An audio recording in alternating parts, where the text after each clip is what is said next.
You're telling me this man thinks he can teach my son when 20 Ivy League tutors couldn't?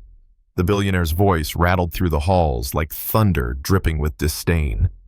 And that was the day everything began to shift, because sometimes the people the world dismisses end up holding the very key we've been searching for. Now let me take you back. The academy was one of those marble palaces built more for reputation than children. Chandeliers, oak doors, portraits of donors bigger than life. And in the middle of it all, Ethan Caldwell. 15 years old, slouched shoulders inside a designer uniform, test after test covered in red ink. He'd failed so many times the faculty stopped whispering and just said it out loud. Hopeless. I still remember the first time the new teacher walked through those doors. Isaiah Grant, a tall man with salt and pepper hair and a briefcase that had seen better days. No flashy suit, no polished watch. He carried himself with a quiet steadiness, the kind you don't notice until you realize you can't look away. He walked in just as Mrs. Whitfield. Oh, she loved her pearls, and her sharp tongue waved Ethan's paper like it was a public execution. 32%, she barked. Even our scholarship students manage better. Your father spends millions, and this is the result. The other kids laughed like hyenas circling their prey. Ethan's face went red, his hands shaking as he picked up his scattered papers. But Isaiah didn't look at the grade. He bent down, picked up one page, and his eyes narrowed. Because in the margins, Ethan hadn't written nonsense. He'd drawn machines, intricate gears, pulleys, bridges that could rival real blueprints. This, Isaiah said softly, isn't failure. This is brilliance in the wrong language. Ethan snatched it back, muttering, just stupid doodles. I don't believe in stupid kids, Isaiah told him. Only stupid teaching methods. And for the first time in years, the boy actually looked up. By afternoon, Isaiah sat in a faculty meeting surrounded by skeptics. Principal Harrington stiff as a statue. Coach Bradley Stevens always smirking. And of course, Mrs. Whitfield. Mr. Grant, the principal, said coolly, our students are groomed for Harvard, Yale, Princeton. They don't need Detroit teaching tricks. Isaiah leaned forward, voice calm, but cutting. Children are children everywhere. You've written this boy off because it's easier than admitting you don't know how to reach him. The room bristled. Stevens scoffed. Kid's just not capable. Isaiah stood. I've seen this before, a Ferrari engine trapped in first gear. You see failure, I see potential. And then came the storm. The next day, Ethan's father arrived. Jonathan Caldwell, tech mogul, a man who could make executives tremble with a raised eyebrow. He burst into that classroom like he owned not just the school, but the air in it. You're the new teacher, he said, his eyes scanning Isaiah with a flicker of disgust. I wasn't told they hired someone from your background. Isaiah didn't flinch. My background includes MIT and NASA. Jonathan laughed like shattering glass. Then what are you doing here? Couldn't handle the real world I chose. This, Isaiah said simply.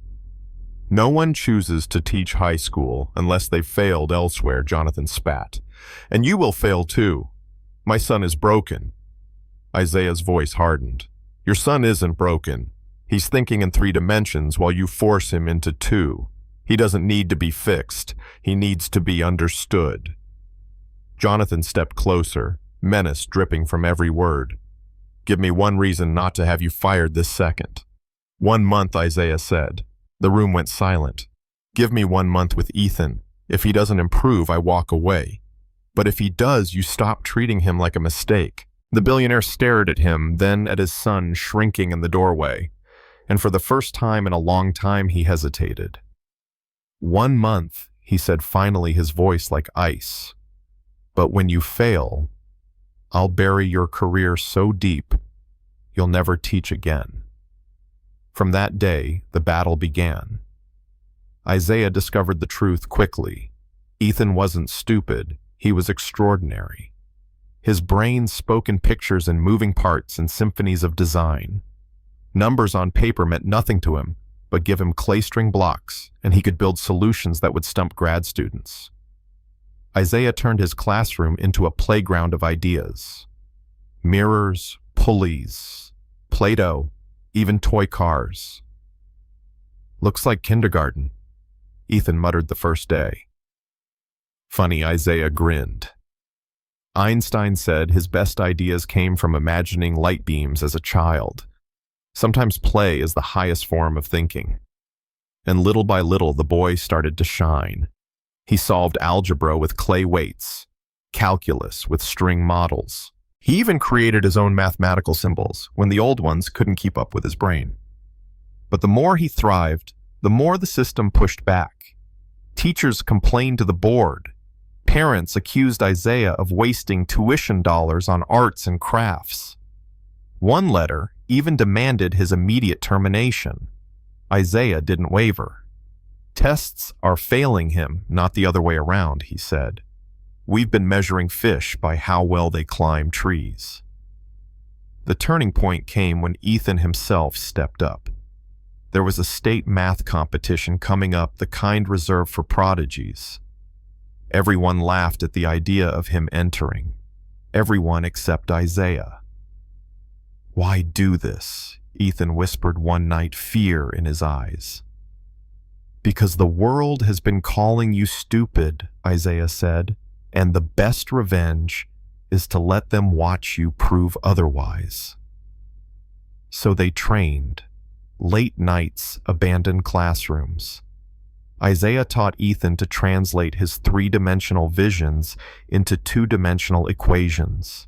Not to change the way he thought, but to build a bridge between his world and theirs.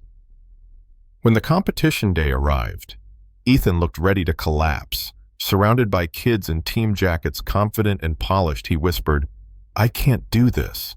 Isaiah knelt beside him.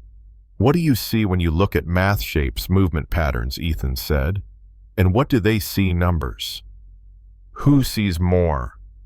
Ethan almost smiled. "I do. The first round multiple choice, his nightmare." He barely scraped through. Whispers rippled through the crowd. "That's the Caldwell kid, the failure." But the second round, the written solutions, that's when the tide turned. Ethan drew diagrams that judges had never seen before, mapping equations as landscapes, turning proofs into spirals. They leaned in, whispering among themselves, stunned. By the final round, it was a showdown. The defending champion from an elite academy raced through equations while Ethan stood frozen, staring at the board. The crowd started murmuring. His father buried his face in his hands. Then Ethan moved. He drew a rotating spiral layer upon layer, revealing a pattern in prime numbers no one had ever noticed. It was beautiful, almost artistic. The judges gasped. The audience erupted. He didn't just solve the problems, he redefined them. And when they called his name as the champion, the boy who once hid in shame stood tall, holding a trophy higher than any test score could measure. His father wept openly, finally seeing his son not as a failure, but as a miracle. But Isaiah didn't stop there. He challenged the school board, the entire system. "You're crushing kids," he told them, labeling them broken because they don't fit your box. Different doesn't mean deficient. Different is where genius lives. And for once, people listened.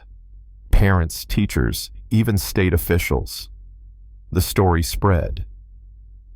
The billionaire's son who failed every exam until one teacher saw him differently. And soon the academy restructured, other schools followed, and whispers of a revolution began.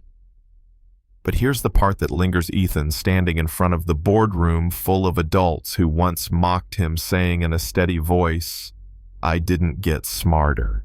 I got seen." How many kids are we still ignoring? Silence. You could hear hearts breaking. So let me leave you with this. How many brilliant kids have been written off because they didn't fit a mold? How many times have we mistaken difference for deficiency? And more importantly, if you were Ethan's teacher or his father or his classmate, would you have seen him or would you have laughed too? Drop your thoughts in the comments. Have you witnessed someone being underestimated only to surprise everyone? Do you think our education system needs to change, or is it fine the way it is? I want to hear your stories, because revolutions don't start in boardrooms. They start in conversations like this one. And if Ethan's journey struck a chord with you, hit that like button. Share this with someone who needs hope, and don't forget to subscribe, because the next story might just challenge everything you thought you knew.